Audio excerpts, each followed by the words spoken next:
Welcome to the Old Time Radio Westerns. I'm your host, Andrew Rhines, and I'm excited to bring you another episode absolutely free. Now, let's get into this episode. Now, as howling winds echo across the snow-covered reaches of the wild Northwest, the Quaker Oats Company, makers of Quaker Puffed Wheat and Quaker Puffed Rice, the delicious cereal shot from guns, in cooperation with the Mutual Broadcasting System, present by special recording, Sergeant Preston of the Yukon. It's Yukon King, swiftest and strongest lead dog of the Northwest, breaking the trail for Sergeant Preston of the Northwest Mounted Police in his relentless pursuit of lawbreakers. And King, on you, Husky! Gold discovered in the Yukon. A stampede to the Klondike in the wild race for riches. Back to the days of the gold rush. And the adventures of Sergeant Preston and his wonder dog, Yukon King, as they meet the challenge of the Yukon.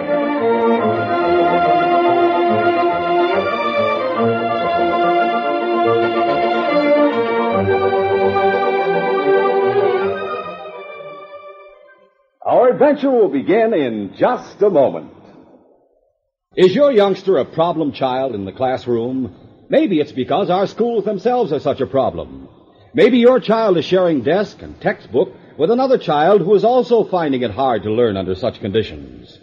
Nearly 1 million new students a year are entering schools that are sorely overcrowded and understaffed. 400,000 new teachers will be needed within the next 10 years. President Eisenhower has pointed the way by calling a special White House conference on education to take place in November. Meanwhile, states and communities are organizing their own conferences to discuss local school problems.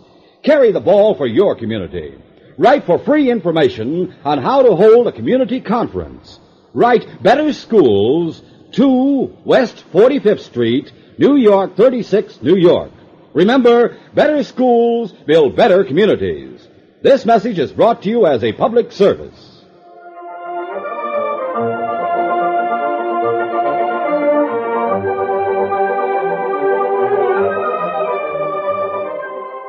Sergeant Preston and his great dog, Yukon King, were on their regular patrol. The Mountie was traveling without his dog team. A fresh fall of snow lay in an unbroken blanket on both sides of the hard-packed trail to Whitehorse.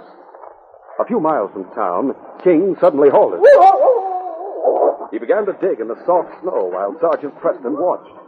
Presently, part of a Hudson's Bay blanket was revealed. Find something, King? I'll help you, boy.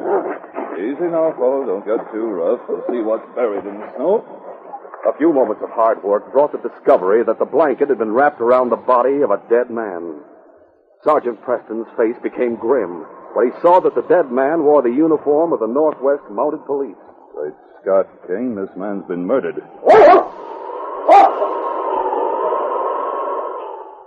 A little later the same morning, Jeb Larson, who had recently arrived in Whitehorse and taken a job in the newspaper office, came into the now deserted dining room of the hotel. Mary Baker, the wife of the hotel's owner, greeted Larson with a warm smile. Where's your husband, Mrs. Baker? He had some business at the bank. He'll be back soon if you want to talk to him. Oh, there might be others around when your husband arrives. And you wouldn't want anyone to hear what I have to say. I don't understand. Mrs. Baker, from now on, I intend to live in this hotel without charge. But, Mr. Larson... Tell your husband that. And tell him that I also intend to eat here without charge. Mr. Larson, I haven't finished, Mrs. Baker. In addition to free room and meals, I expect to be given a share of your income every week. You must be out of your mind if you think that we're Mrs. Baker, as a newspaper man, I've seen much of the world, and I've known many people. I know that most of us, at one time or another, make a mistake. Sometimes our mistakes are costly. Very costly. What do you mean? Your husband made a mistake. He killed a man. No, that's not true. The expression on your face belies your statement. Bart is not a murderer. Mrs. Baker, we both know that Bart would pay for his mistake by hanging, if he were caught. If I told the law what I know, I'd be paid a reward. And on top of that, I'd be given a bonus if I were to turn over the story to the newspaper. You see, In addition to my moral obligations, there's cash involved. The moral obligations I could forget. But I cannot afford to pass up the chance to earn a few dollars. So, if Bart pays you, you'll keep secret what you know. That's right. It's blackmail. Perhaps. You tell your husband what I've just told you. I'm sure he'll see the wisdom of meeting my terms. It'd be much wiser to share what he has with me than to lose everything. His life included. I'll meet Bart at his convenience to discuss the terms more specifically. Sergeant Preston came into White Horse heavily burdened. Over his shoulder, he carried the body of a fellow policeman wrapped in a blanket. Strong though he was, the Mountie was near the point of exhaustion when he reached the coroner. After giving instructions, he went to the office of the constable. I saw you going into the coroner's. How far did you carry the body? Only about a mile, but it seemed like 10. Where's your pack? I left it in the cabin. That old shack north of town? Yes, I just passed the shack when King made his discovery. I couldn't carry both my pack and the dead man, so I left the pack. Well, we could have sent a sled for the body. I wanted to bring him in myself, Constable. You see, he was one of us. One of us? Yes, he was from the Eastern Division. Name was Blair. Here's the identification I took from his pocket. Blair, huh? It's a long way from home. I heard about him before I left headquarters. He was on a leave of absence. He requested to leave so he might come here to White Horse on a special mission. Something he wanted to handle personally. There was a query about him because he'd not been heard from. Poor Blair. You know the cause of death? Yes. He was shot through the heart. Murder. Right. Killer must have been close. There were powder burns on Blair's clothing. Then we've a job to do. Are there any tracks? No, Blair's been dead for some time, probably several weeks. I can't tell just how long because the cold weather preserved the body. You know why Blair wanted to come to White Horse? Perhaps his mission might give us a lead. No, I don't know, Constable. I'll try to find out by communicating with the Eastern Division. Meanwhile, this might give us something to work on. Oh, what's that? Part of an official pardon. It was in Blair's hand. Most of it has been torn away. All the information's gone. Name of the pardoned man, the crime for which he was pardoned. You think the killer took the missing portion? So it would seem. If Blair had a warrant for someone's arrest, there might be a motive for the murder. But a pardon... Before a pardon can be issued, there has to be a conviction. That's true. Blair was undoubtedly on his way to let the killer know that he'd been pardoned. He was shot before he could explain his mission. Your reasoning is logical. The killer probably knew nothing about the pardon until after the murder. And at best, that's only a theory. Do you know of anyone in White Horse who might be a fugitive from the East? Sergeant, there are a lot of fugitives in White Horse, as well as in the rest of the Yukon Territory. That's right. No, I can't name anyone in particular. There's probably nothing we can do until we have word from the Eastern Division. Oh, just a moment. I see a man who might be of help. Oh? You notice a man who just walked past the window? Yes? Why? His name is Larson. He works next door in the newspaper office. Think he could be of help? It's possible. He's been in White Horse for only a few weeks. But in that time, he's learned a lot about the people who live here. Where's he from? I think he came directly from the east. I'm told he worked in Ottawa, Toronto, Montreal, many other places. Now, if you think it worthwhile, we'll go next door and see what he has to say.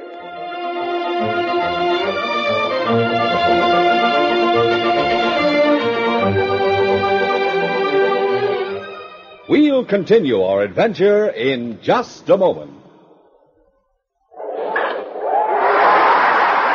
It's a hit! There it goes into the right field stands. It's a homer! Oh, boy, kids, what fun it is at the ballpark. Come on out to the game. Come now as guest of a major or minor league team. It's your chance to get free baseball tickets. If you are 12 years or younger, you can see a major or minor league baseball game free with a paying adult like Mom or Dad. Bring the whole family and make a big day of it. This very day, or first thing tomorrow morning, you can get a free baseball ticket. No mailing, no waiting. It's right inside a package of Quaker Puffed Wheat or Quaker Puffed Rice or Muffet Shredded Wheat. Or buy Quaker Pack 10 and get 2 free baseball tickets. Names of teams and dates are on every ticket. Hurry to get your free baseball ticket in the special package of Quaker Puffed Wheat or Rice, Muffet Shredded Wheat, or Quaker Pack 10.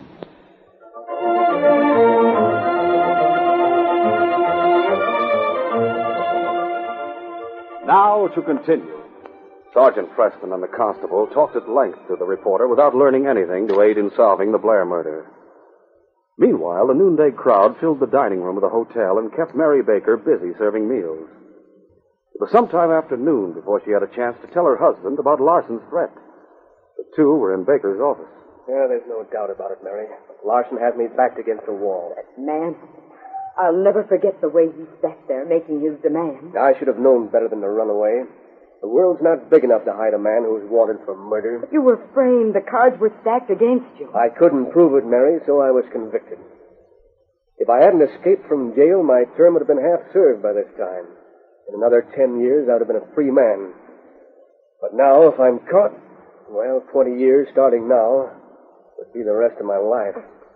Oh, Bart. If Larson tells the law in the East where to find me, I might get even more than 20 years. Oh. I don't know what they do to convicted killers who break out of jail.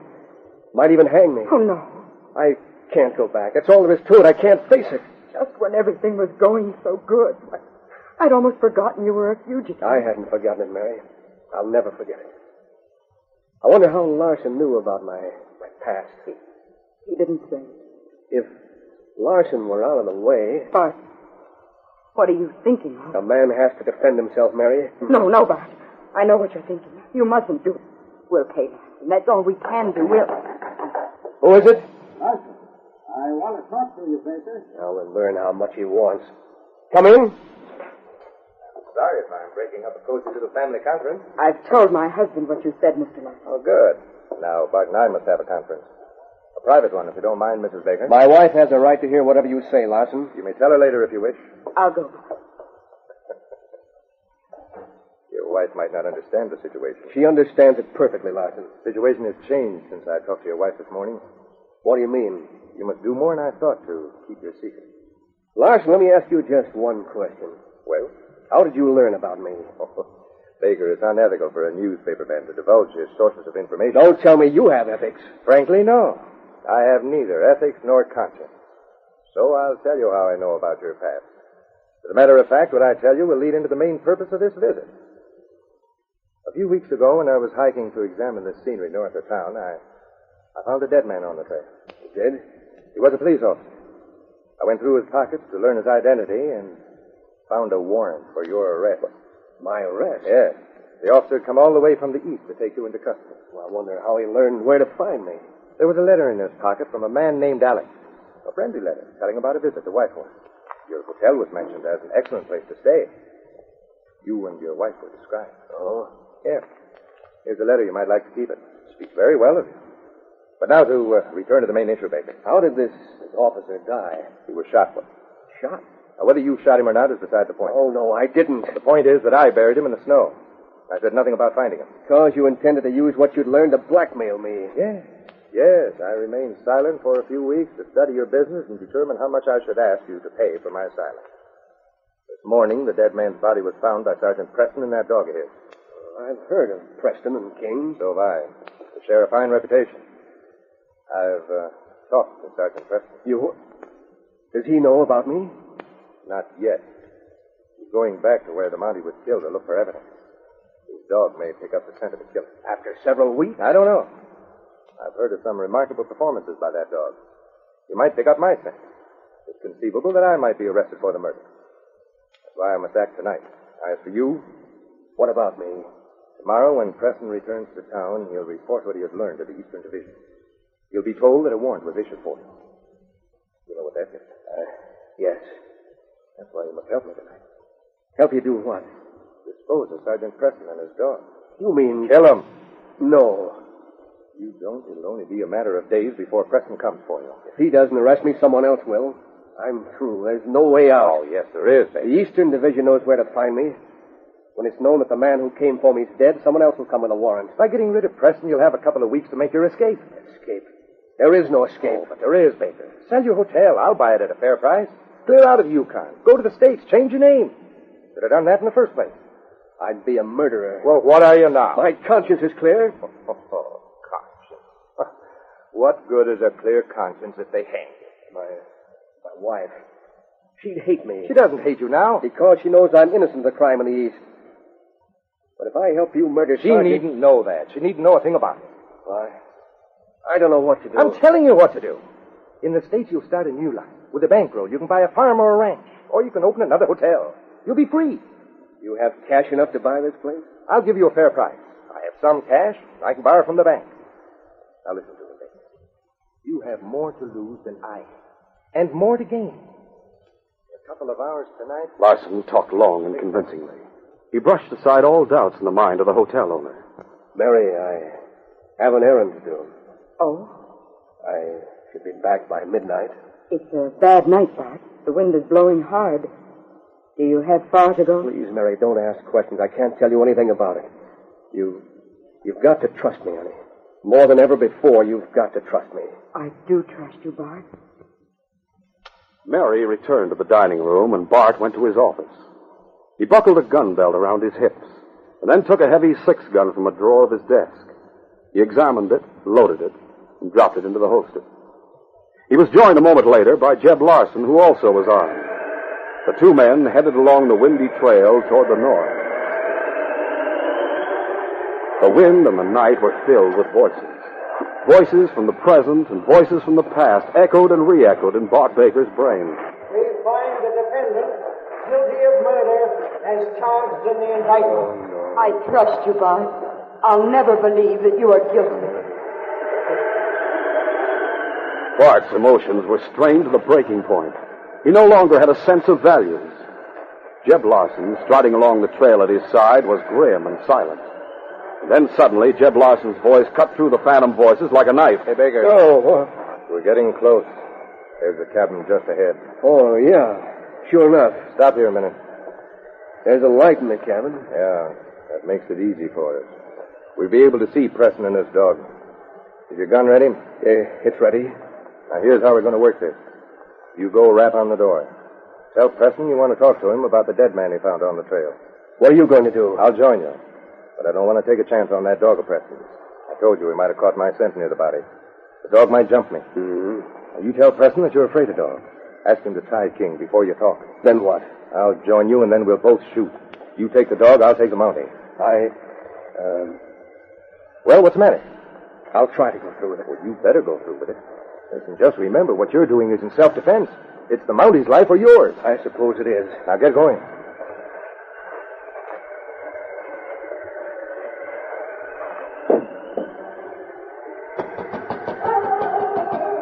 Just a minute. Sergeant Preston. Oh, hello, Baker. Come in. Thank you. Quiet, King. What are you doing this far from your hotel? I wanted to talk to you, Sergeant. Well, sit down. I'm glad to see you. I intended to stop at your place and say hello since I had the chance. How's your wife? My wife? Yes. Oh, she's fine. I suppose Larson or the constable told you I'd sleep here tonight. That's right. Hey, that dog. King won't hurt you. King stood motionless, ears back and fangs half bared. His keen senses caught something ominous in Baker's presence. He tried to tell his master that danger was in the air. Be quiet, King. Sergeant, I'm afraid of dogs. King must sense that fear. Would you mind tying him? All right. Here, King. I'll fasten him to this iron hook in the fireplace. I'll talk as soon as your dog's tied. He's tied.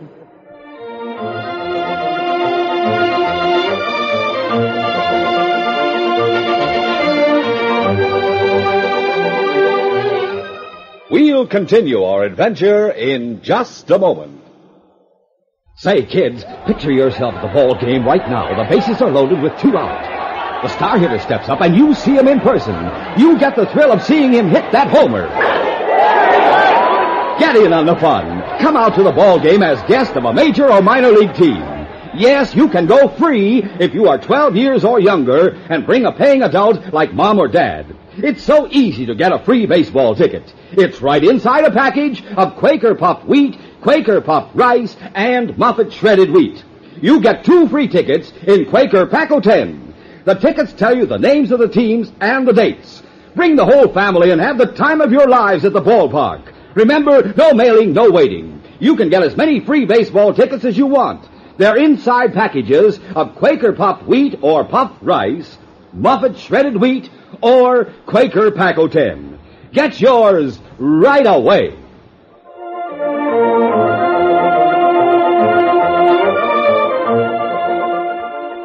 Now to continue.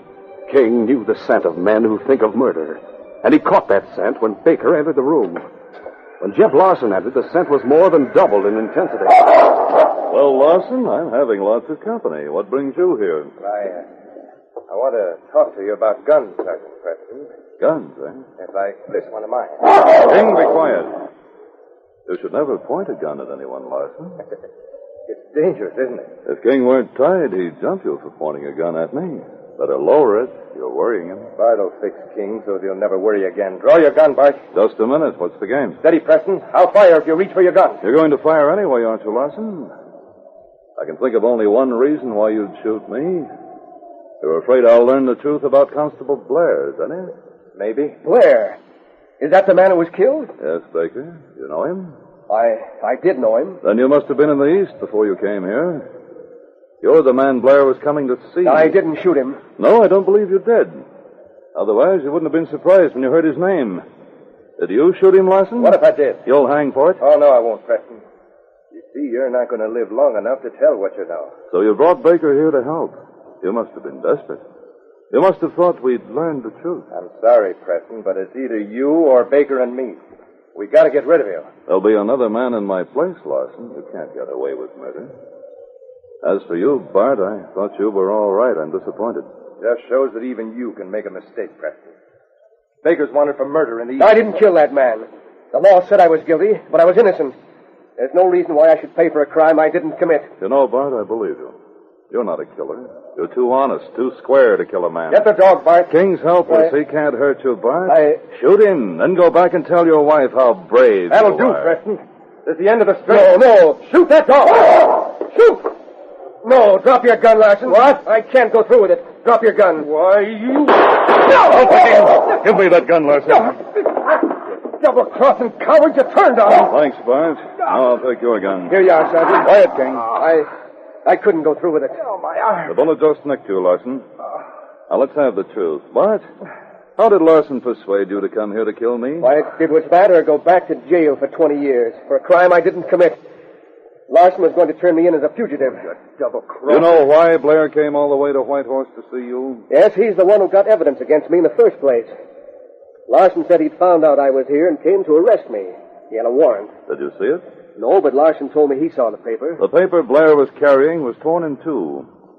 A small part from the top of the document was in Blair's hand when I found him. Here, look at it while I untie King. There you are, boy. Guard that man, King. This was a pardon. That's right, Baker. You said you'd been convicted for a crime you didn't commit. After you escaped, Blair probably learned the truth. He wanted to give you your pardon in person. 10 years. I wonder how much of that time he spent in trying to locate me. You, Larson, you lying schemer. When you saw the pardon, you knew I'd been convicted and sentenced to jail in the East. You figured I wouldn't know I'd been cleared, so you blackmailed me. You lying crook, I could choke you. Take him off of me. When you thought the truth might come out, you tried to trick me into helping kill Sergeant Preston. No, wait. Hold it, Bud. Let him go. Break it up. Dirty. The law will deal with Larson. My throat. He was going to strangle me. I'll put these handcuffs on you, Larson. Then we'll start for Whitehorse. When Bart returned to the hotel at midnight, his heart was light. The haunting fear of capture that had been with him for 10 long years was gone. Mary shared his happiness.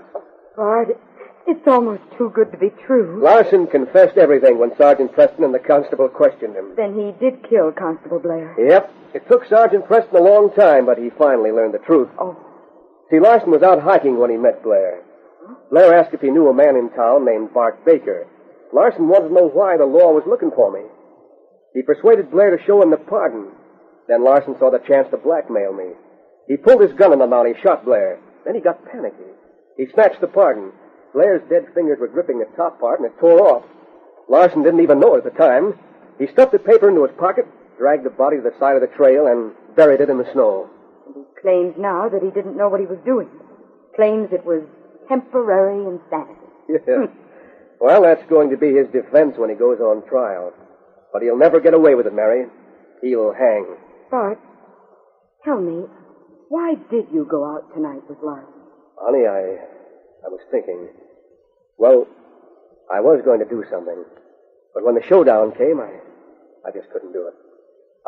Well, never mind, Bart. Don't you tell me. Let's say what Sergeant Preston always says.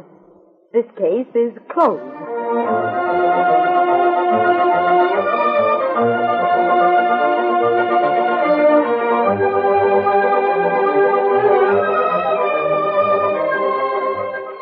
Sergeant Preston will return in just a moment with a word about our next exciting adventure. The hills and canyons of the Old West echo the exploits of one of the truly great trailblazers of the mid-19th century, the daring and fearless Wild Bill Hickok. Back in the days when the West was young and ruthlessness was at the end of a six-shooter, Wild Bill began his career as an Indian scout. Later, he became a stage driver along the Santa Fe and Oregon Trail and was known as the greatest marksman of all. During the life of this famous Westerner, as a sharpshooting U.S. Marshal, we find spine-tingling adventure in the best tradition of the Old West. For when Wild Bill rides, excitement and suspense ride with him. So get ready for action to live again through the historic era of two-gun justice. You can thrill to the colorful adventures of Wild Bill Hickok every Sunday with screen star Guy Madison as Wild Bill and Andy Devine as his deputy Jingles on Mutual over most of these stations.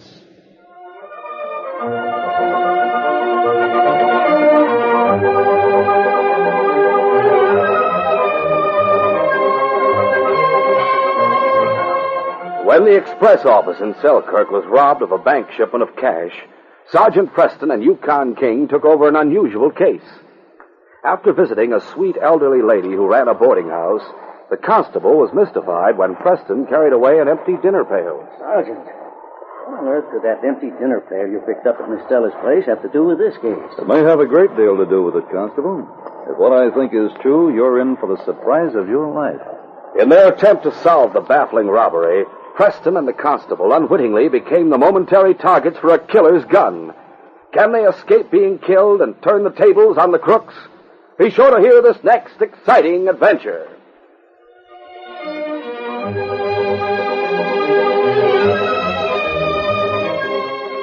These Sergeant Preston of the Yukon Adventures are brought to you every Monday through Friday at this time by the Quaker Oats Company, makers of Quaker Puff Wheat and Quaker Puff Rice, the delicious cereals shot from guns.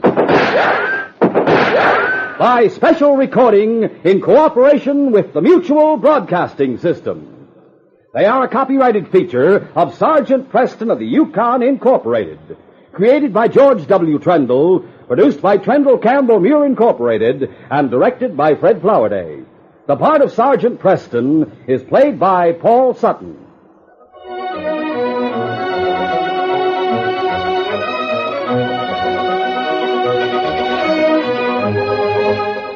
This is J. Michael wishing you goodbye, good luck, and good health from Quaker Puff Wheat and Quaker Puff Rice. So long. This is Mutual, Radio Network for all America.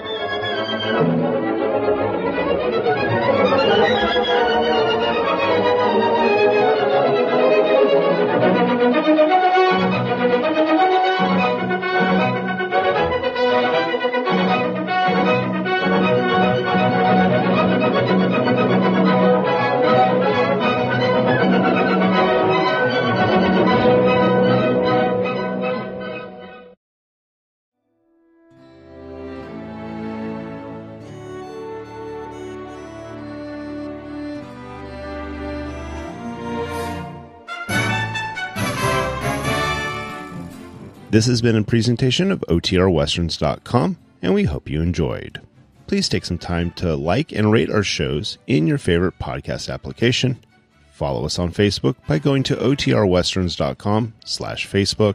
Subscribe to our YouTube channel by going to OTRWesterns.com/YouTube. And send us an email, podcast@OTRWesterns.com. You can call and leave us a voicemail, 707-986-8739. This episode is copyright under the Attribution Non-Commercial Share-alike copyright. For more information, go to OTRWesterns.com/copyright. Have a great day, and thanks for listening.